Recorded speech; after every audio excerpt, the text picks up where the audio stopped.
Assalamualaikum warahmatullahi wabarakatuh. Selamat malam, jumpa kembali ketemu mana dulur-dulur. Saya Denmark dari Amandanu Channel. Pada malam hari ini saya jalan-jalan berada di tepatnya di Kota Blitar sebelah timur. Sahabat Amandanu Channel semua, saya sekarang berdiri tepat di sebuah lokasi seorang tokoh di Kota Blitar yang dikenal dengan nama Pangeran Blitar. Jadi ini ada sebuah tempat yang mungkin banyak orang yang sudah tahu, tetapi juga banyak orang yang tidak tahu siapa sesungguhnya Pangeran Blitar itu dan kenapa, apakah benar beliaunya adalah kelahiran dari asli Kota Blitar atau beliau kelahiran dari daerah lain. Untuk itu, dulur-dulur jangan kemana-mana, ikuti langkah saya dalam eksplor pada malam hari ini.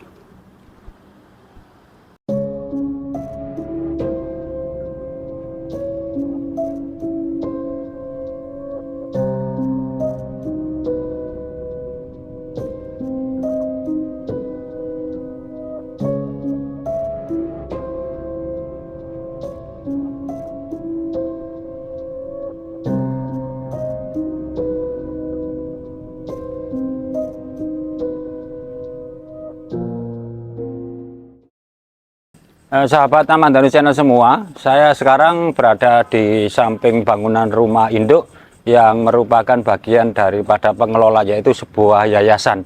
Nah, ini adalah bagian tanaman-tanaman yang berada di sebelah samping kiri menuju ke arah makam beliau yang ada di belakang. Jadi ini bangunannya ini cukup panjang, cukup besar, bangunan yayasan, di mana di dalamnya itu adalah tempat untuk pertemuan atau untuk sarasehan bagi duriannya atau bagi gegebengannya yang berasal dari darah beliaunya. Nah, ini saya sekarang sedang menuju ke arah belakang. Kebetulan di sebelah ini ada bangunannya rumahnya juru kunci, tapi mohon maaf juru kuncinya nggak bisa diganggu karena beliaunya sedang dalam keadaan sakit. Itu dulu luar biasa, tempatnya sangat luas. Ini ada pohon kedondong, ini ya, ada pohon kedondong ya, ada pohon pisang, dan ini juga ini bagian belakangnya nih, rumah belakang ya dulu ya sahabat semuanya. Ini belakang. Nah, setelah dari belakang kita sekarang mengarah belok ke kanan untuk menuju ke tempat makam beliau, yang mana cukup asri di sini. Meskipun Kota Blitar dikenal dengan kota yang cukup lumayan panas, tapi di tempat makam beliau ini banyak sekali tanaman-tanaman, di mana di belakang ini ada tanaman pisang ya. Bagi dulur-dulur, bagi sahabat semua yang ingin ke makam beliau, memang kalau belum pernah ke sini atau tidak ada petunjuk, mungkin sahabat-sahabat juga akan kebingungan jika di malam hari. Itu tetap ikuti apa yang saya sampaikan supaya siapa yang akan sowan ke sini itu tidak kebingungan. Itu tetap stay tune on dial.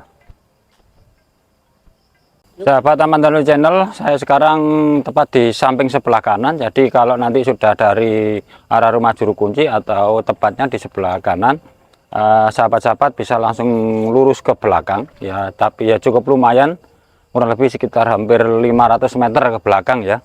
Jadi hampir 500 meter, di mana cirinya ada tanahnya ini jalannya banyak pohon-pohon rambutan ya, sebagai ciri khas Kota Blitar ya.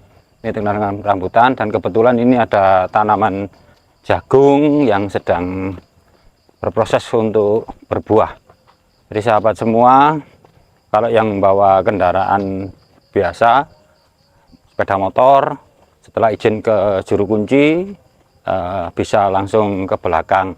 Dan saya juga menyampaikan, menghimbau, jika meskipun di sini ada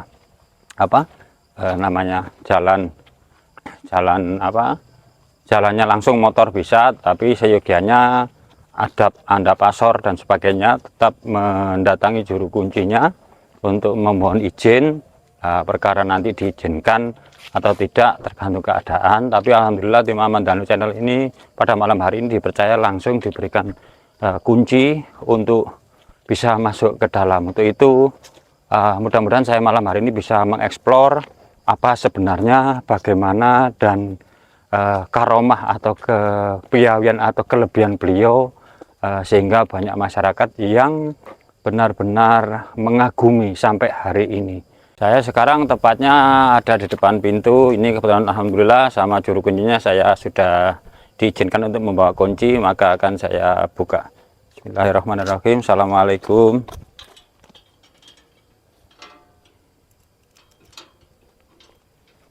Kutuni dugi mbah.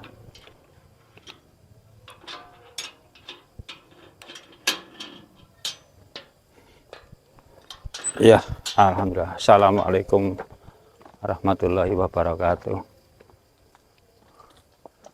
Luar biasa sahabat-sahabat semua. Di sebelah kiri ini mungkin saya yakini saya taruh di sini dulu kuncinya. Saya yakini di setelah pintu masuk sebelah kiri ini penuh dengan makam kerabat ya. Ini kenapa saya sebut makam kerabat? Ini karena ada ciri-ciri yang bisa memperjelas keadaan apakah beliaunya bagian sahabat atau kerabat. Bagi salah satu contoh, bentuk maesan seperti ini menandakan maesan yang muslim tetapi sudah peradaban yang maju, artinya sudah abad setelah kemerdekaan kelihatannya, tetapi yang ini kelihatannya masih di zaman sebelumnya, itu zaman Hindia Belanda sebelum kota Blitar ya. Jadi ini mungkin, nah ini juga sebagai contoh bentuk seperti ini juga hampir sama. Nah ini, nah biasanya kalau ada tempat-tempat yang diberikan pagar biasanya masih sangat dekat dengan yang namanya terah kerabatan. Jadi terah kerabat seperti ini sahabat-sahabat semua. Nah ini biasanya ini meskipun ini bentuknya ini adalah baru ya, motif yang sudah zaman era sekarang, tetapi karena ini dipagar biasanya beliau ini adalah kerabat dekat secara genetik atau secara darah daripada Pangeran Blitar ya, atau disebut dengan seorang tokoh yang berkembang. Tapi yang agak sedikit menarik sahabat semua, di sebelah kiri ini era sebelum kemerdekaan. Nah, ini beliaunya, jadi salah satu kerabat beliau yang kalau melihat bentuk nisan dan warnanya, ini beliaunya adalah kerabat dekat tetapi merupakan pejuang ya.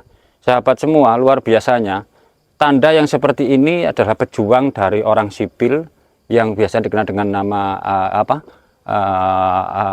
rata-rata pejuang ini adalah bagian seperti pelajar ya, pelajar. Jadi kalau di Indonesia namanya ada TRIP ya, TRIP tadi Tentara Republik Indonesia Pelajar. Nah ini biasanya kalau sedo biasanya diberikan tanda sebagai penghormatan bahwa beliaunya adalah pejuang yang terdaftar di dalam pemerintah ya itu. Dan luar biasa beliaunya di samping meskipun generasi baru atau generasinya daripada Pangeran Blitar, tetapi beliaunya masih meneruskan pergerakan perjuangan sampai benar-benar ini Indonesia sudah merdeka. Jadi itu perjuangan merdeka. Nah di sebelah kiri saya ini masih kosong ya. Ini adalah keluarga besarnya. Ini banyak sekali, dan ini era-era yang sudah pada masa-masa yang sudah kemerdekaan, era-era kemerdekaan. Ya ini kalau agak bentuk maesan atau kijing seperti gini itu ciri khas sebuah daerah. Jadi mungkin di Blitar ini ada ini bisa ciri. Jadi ini kadang-kadang ada yang lurus, ini ada yang bentuk ditekel gini, terus ini kotak begini. Nah ini adalah ciri sebuah daerahnya. Tapi pada prinsipnya adalah pusara ini adalah semua sama. Dan kalau ada pasangan yang seperti gini biasanya ini suami istri. Ini suami istri. Jadi biasanya dijadikan satu ya. Itu ya, ini suami istri biasanya. Nah, seperti ini juga bagian dari suami istri ya. Kalau yang sendiri kemungkinan kebanyakan yang ini cukup luar biasa. Hawanya tiba-tiba menjadi silir-silir atau sejuk. Ini ada pohon jambu monyet. Kalau orang sini nyebutnya ini jambu mente. Ah, ini jambu mente. Kalau orang-orang secara umum menyebutnya jambu monyet. Ini ada makam yang cukup lumayan, dan sekarang saya akan menuju ke makam beliau yang sesungguhnya. Jadi ini adalah saya ceritakan adalah bagian daripada pengikut atau saudara keluarganya.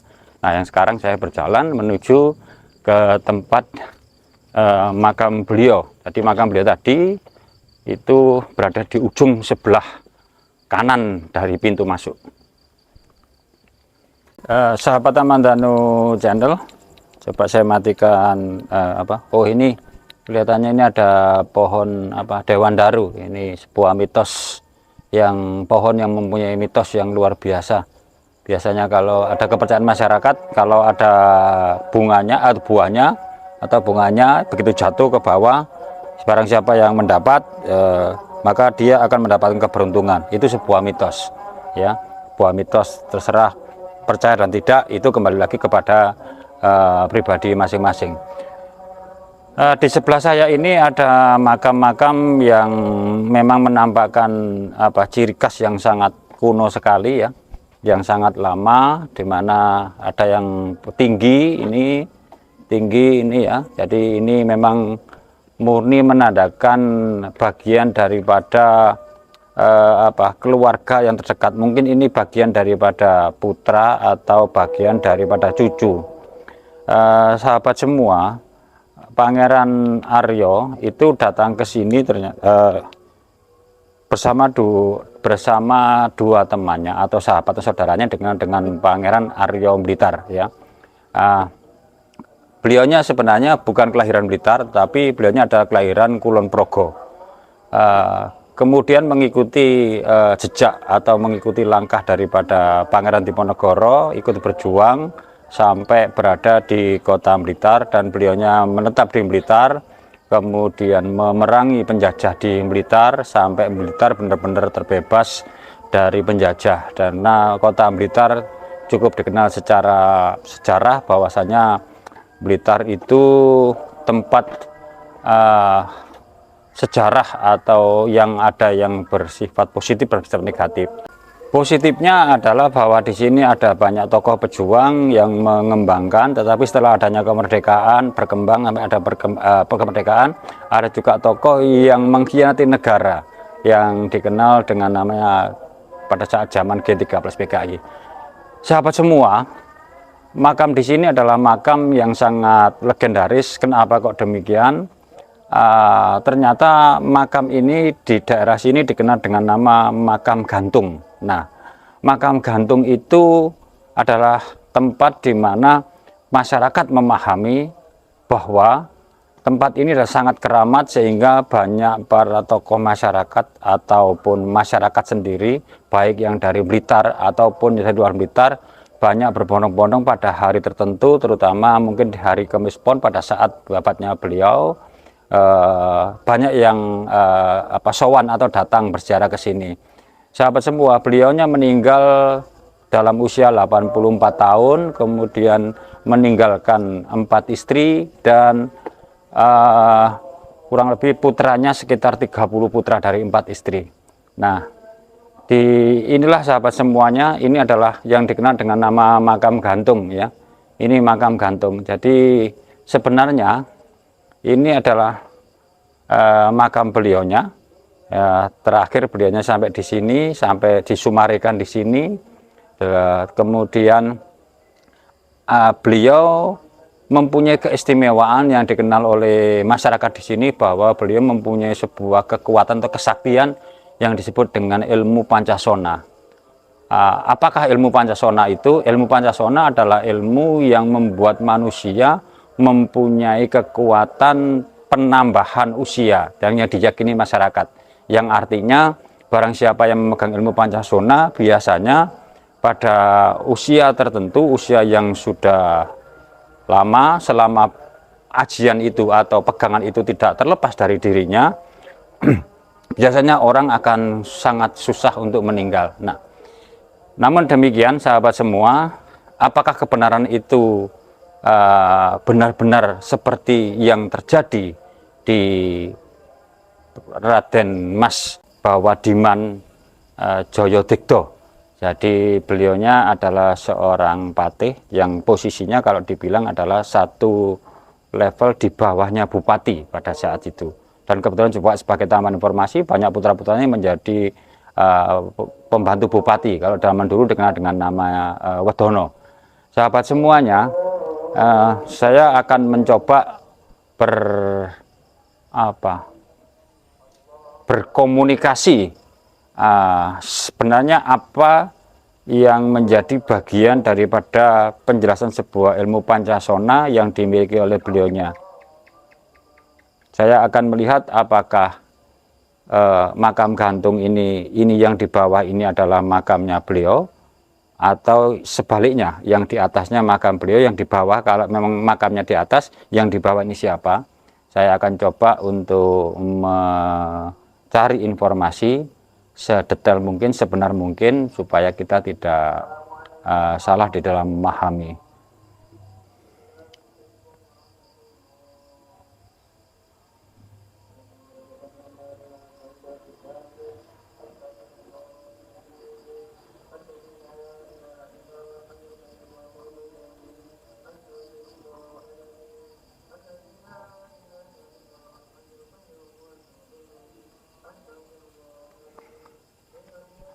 Syukur alhamdulillah sahabat Amandanu Channel, ada sedikit gambaran yang bisa saya yakini, ini adalah keyakinan saya, bahwasanya yang di bawah ini adalah memang murni makam beliau. Jadi secara jasad ini adalah makam beliau, kemudian yang di atas ini ada angin semilir yang datang sahabat semuanya, luar biasa, lumayan sejuk, menjadikan tidak panas ke dalam diri saya.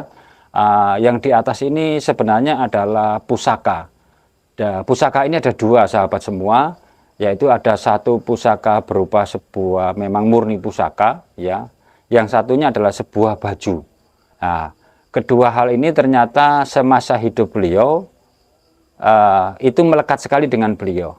Nah, kemudian pada usia yang sudah mendekati sepuh, mendekati usia yang sudah sepuh, artinya di usia sekitar 80-an beliaunya, 82, 81, hal ini akhirnya beliau mempunyai sebuah inisiatif atas saran para istri-istrinya.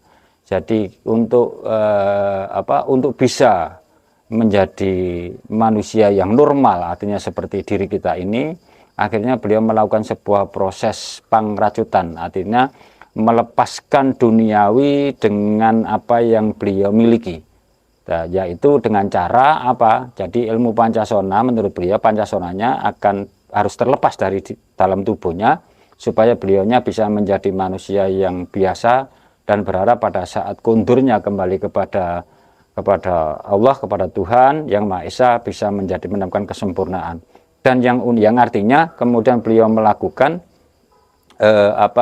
pelepasan. Nah, tetapi yang menjadi unik adalah bahwa kedua pusaka ini tidak mau lepas dari jasad beliau, yang pada akhirnya maka dipisahkanlah.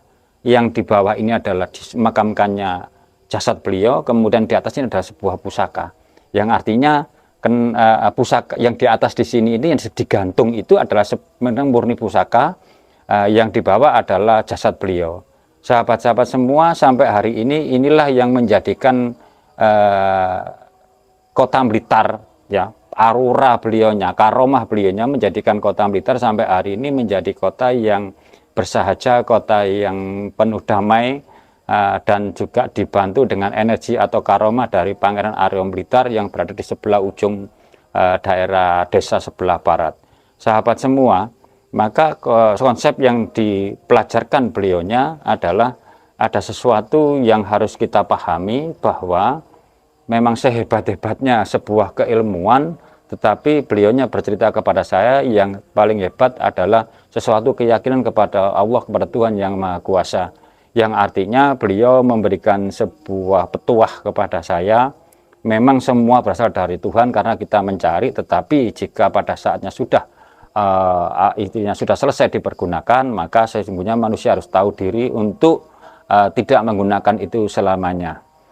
Sahabat Aman Tanu Channel, ini sebagai bukti yang agak lebih meyakinkan, yang menjadikan sebuah gambaran yang konkret. Ini adalah ada batu nisan yang ditulis dalam huruf bahasa Jawa, yang artinya menandakan asma beliau sendiri. Nah, cuman sahabat semua, ini ada sesuatu hal, kenapa ini ada tadi itu semacam kayak ada bunga, ada ada daun sirih, atau ada yang namanya yuswa, atau bunga paket itu ya kalau dilihat, dan ada rokok. Nah, ini ada, kalau sirih ini adalah gambar bagian dari seseorang yang menyatukan dirinya, hatinya. Ini daun sirih, ini ada rokok klobot kalau orang Jawa nyebut.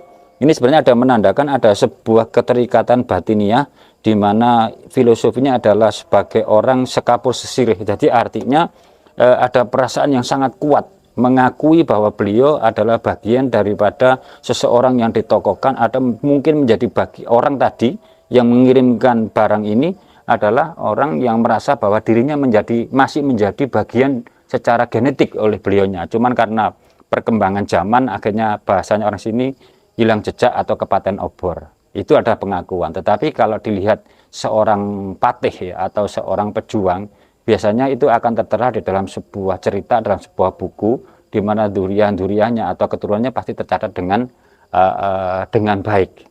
Karena di depan itu tadi, di pintu masuk, ada semacam kayak tempat yayasan atau tempat pencatatan-pencatatan sejarah daripada perjuangan beliau. Ya, sahabat semua, yang perlu dipahamkan lagi, bahwasanya satu hal, beliau berjuang untuk tanah kemerdekaan Republik Indonesia, meninggalkan tanah kelahirannya yang dari Kulon Progo sampai ke sini, yang artinya di dalam kepribadian beliau sampai menuju ke arah Jawa Timur adalah murni untuk berjuang, yang tandanya bahwa beliau melakukan perjuangan atau melakukan proses fisabilillah itu tidak mengenal yang namanya Arya, tetapi yang dikenal beliau adalah satu, selama bumi pijak di situ yang menjadi bagian tanah nagari Indonesia, nagari Nuswantara, itu beliau yakini harus diperjuangkan sampai titik darah penghabisan. Nah, sahabat semua, inilah sebuah filosofi, pendapat, pemahaman seseorang yang mempunyai wawasan yang sangat panjang. Beda dengan orang-orang yang sekarang, kadangkala kalau sudah berada pada satu tempatnya, dia hanya mengakui tempat itu adalah bagian miliknya. Jadi yang artinya beliau memberikan pencerminan sebagai rakyat Nuswantara atau rakyat Indonesia pada saat sekarang, bahwa dimanapun beliaunya berpijak itu adalah bagian rumahnya, yang artinya negara Indonesia adalah negara yang merupakan negara, sebuah proses negara kesatuan. Jadi tidak ada sukuisme, tidak ada egoisme, tidak ada hal-hal yang bersifat pengkotakan-pengkotakan, dan itu yang tercermin dalam beliau. Tetapi satu hal lagi sahabat semuanya, bahwasanya beliau berpesan kepada saya bahwa menyampaikan kepada siapapun yang memang merasa ingin datang ke sini, kemudian siapapun yang ingin berziarah atau bermeditasi, atau bahasanya orang di sini itu melean, beliau berharap menyampaikan pesan, lakukanlah sesuai dengan keyakinan Anda masing-masing, dan berdoalah kepada Tuhan Anda masing-masing, dan jangan keluar dari rel agama dan keyakinan Anda masing-masing. Terutama pada saat itu kadangkala ada manusia yang terlepas untuk ingin mendapatkan sesuatu hal yang bersifat non teknis, mungkin mengambil pusaka atau apa. Nah, ini beliau berpesan jangan sampai manusia menunjukkan angkara murkanya, karena di dalam keangkar murkaan untuk menunjukkan siapa identitas egonya di dalam dirinya, pasti akan menemukan sebuah hal yang tidak bagus. Itu beberapa pesan yang disampaikan kepada saya, sangat sungguh luar biasa, dan ada sedikit yang mengusik saya sahabat semuanya. Ini tiang ini dibuat menjadi 4, kemudian ada simbol kotak-kotak segitiga-segitiga yang di tengah, itu adalah sebuah perlambang. Jadi perlambang ini sebuah payung, tapi payung yang di ujungnya tombak. Jadi artinya ini payung pangayoman, artinya pinayungan. Pinayungan di sini itu adalah sebuah kondisi di mana adalah untuk mengayomi nafsu manusia, karena tiangnya 4, nafsu manusia yang harus selalu dipayungi.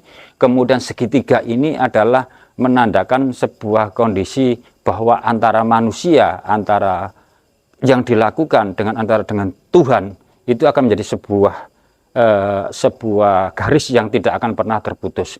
Kemudian dibentuk menjadi, ini ada 1, 2, 3, 4, yang di tengah ini ada, ini sahabat semua, coba saya nyalakan. Nah, ini ada 1, kemudian ini ada 2, ini 3, 4, 5 adalah besar, yang artinya secara ada beberapa makna. Ini adalah sebuah bentuk gambaran rumah.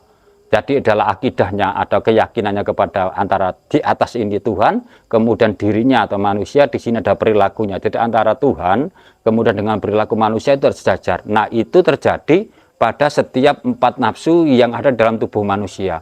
Kemudian yang paling besar ini adalah menjadikan sebuah condronya di dalam. Maka inilah yang disebut dengan bagian kekuatan daripada.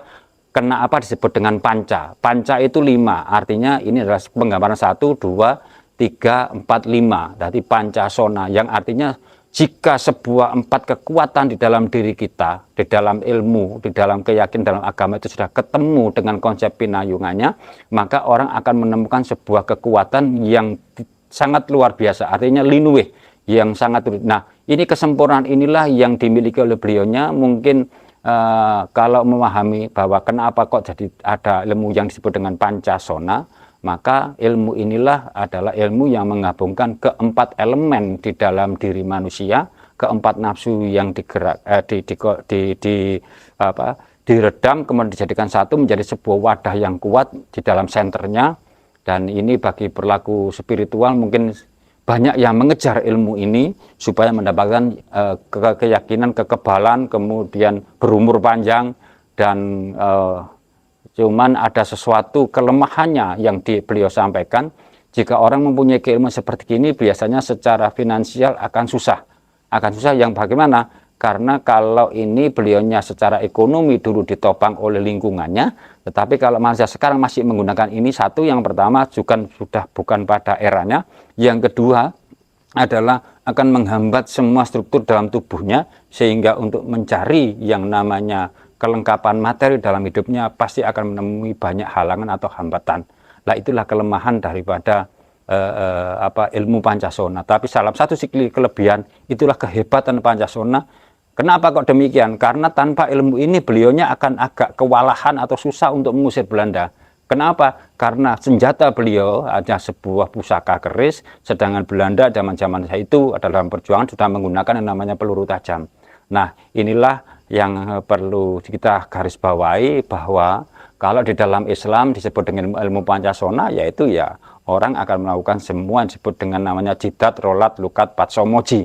Yang artinya bagi orang muslim, ini khususnya bagi muslim, ya lakukanlah yang namanya 1 syahadat, jidat, 2 rolat adalah sholat, jidat, rolat, lukat itu adalah zakat, patso itu adalah puasa, moji adalah kalau semua kesempurnaan sudah diambil, diterima oleh manusia, maka manusia sewajibnya melakukan yang namanya pergi haji. Nah, ini sebuah filosofi yang berimbang dari zaman dulu sampai zaman sekarang. Nah, jika kelima ini sudah kita penuhi, maka manusia itu akan mempunyai pesona yang sangat luar biasa. Yang artinya kelima elemennya terpenuhi, maka keindahannya, pesonanya atau keindahannya itu akan terjadi dalam diri kita. Itulah sebuah filosofi yang hampir sama antara pancasona dengan ilmu jidat, rolat, lukat, patsomoji. Yang artinya yang dipegang oleh para tokoh-tokoh Islam zaman dulu sampai sekarang. Yang mana jika orang menjalankan kelima ini akan menemukan kesempurnaan, dia bisa menikmati dunia, berarti sama dengan menghormati karya beliaunya, yaitu berjuang untuk negara NKRI. Nah, manusia sekarang wajibnya hanya mengisi dengan jidat, rolat, lukat, patsomojinya, itu mampu membangun Indonesia menjadi tetap sebuah simbol, yaitu Gemari Pahlaw Jinawi. Nah, sahabat semua, putra, kalau tidak salah putra yang kedua, bagian dari beliaunya adalah merupakan suami dari seorang tokoh perempuan terkenal di Indonesia, yaitu Raden Ajeng Kartini. Jadi luar biasa sekali beliau, meskipun disummarikan di sini masih terkait dan masih memberikan sumbangsih darahnya kepada negara, sampai negara kita tidak terjajah oleh Belanda, tetapi juga tidak terjajah tentang kebodohan-kebodohan. Itulah sebuah filosofi dari pelajaran atau dari sebuah hal kebaikan yang beliau perjuangkan, di mana beliau rela meninggalkan dari kota Kulon Progo untuk menuju kota Blitar.